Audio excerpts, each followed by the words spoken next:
Recipe అదే.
నచ్చితే ఉంచుకోండి, లేకపోతే స్కిప్ చేసేయండి.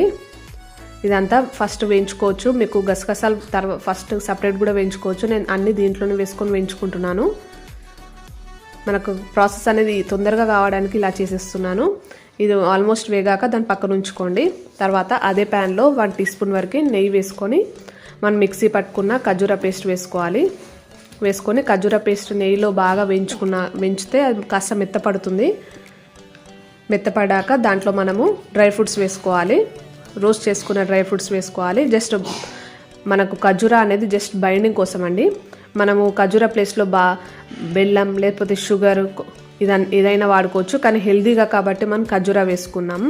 స్వీట్ షాప్లలో కాస్త ఖర్జూర ఎక్కువగా వేస్తుంటారు, డ్రై ఫ్రూట్స్ తక్కువ వేస్తారు. నేను పిల్లలకి మనకి హెల్దీ కోసం కాబట్టి నేను డ్రై ఫ్రూట్స్ కాస్త ఎక్కువగా వాడాను. తర్వాత 2 టేబుల్ స్పూన్స్ వరకు హనీ కూడా వేసాను. హనీ వేయడం వల్ల ఏంటంటే మనకు టేస్ట్ కాస్త పెరుగుతుంది, జస్ట్ ఎక్స్ట్రా ఫ్లేవర్ వస్తుంది. మీకు జస్ట్ నేను అదే ఆప్షనల్గా వేసాను, మీకు నచ్చితే వేసుకోండి, లేకపోతే స్కిప్ చేసేసేయండి. ఈ హనీ ఈ ఖర్జూర అంతా బాగా కలిసేలా కలుపుకొని ఒక 5 మినిట్స్ అలా కలుపుకున్నాక ఫ్లేమ్ ఆఫ్ చేసుకొని దాన్ని చల్లారపరచుకోవాలి. నేను కాస్త చల్లారాక ఇలా లడ్డూలా కట్ చేసుకున్నాను. మీకు ఏ సైజ్ అయినా కట్టుకోవచ్చు వీటిని. పిల్లలకైతే కాస్త చిన్నగా కట్టుకుంటే బెటర్, ఎందుకంటే వాళ్ళు సగం తిని సగం వదిలేస్తుంటారు కొందరు. కాబట్టి నేనైతే మ్యాక్సిమం ఇలా చిన్నగా కట్ చేసుకున్నాను. డైలీ 1 లడ్డు లేకపోతే 2 లడ్డూస్ అయినా తినేయచ్చు మనము. దీన్ని స్వీట్ షాప్లో మాత్రం కాస్త తడిలా చేస్తుంటారు, ఎందుకంటే ఖర్జూర ఎక్కువ వేస్తారు, డ్రై ఫ్రూట్స్ తక్కువ వేస్తారు వాళ్ళు. మనము కాస్త నేను ఖర్జూర తక్కువ వేసి చేశాను. ఇలా చేతికు అంటకుండా డ్రైగా చాలా బాగుంటుంది. దీన్ని మనము ఒక 2-3 వీక్స్ వరకు స్టోర్ చేసుకోవచ్చు ఎయిర్ టైట్ కంటైనర్లో. కాబట్టి ఒకసారి మీరు కూడా ట్రై చేయండి. ఇలా ఖర్జూర తక్కువ వేసుకొని మీరు కూడా ట్రై చేసి ఎలా ఉందో నాకు కామెంట్ చేయండి. అలాగే మీకు నా కుకింగ్ స్టైల్ నచ్చినట్టయితే నా ఛానల్ సబ్స్క్రైబ్ చేసుకోండి, లైక్ చేయండి, షేర్ చేయండి. Thank you for watching.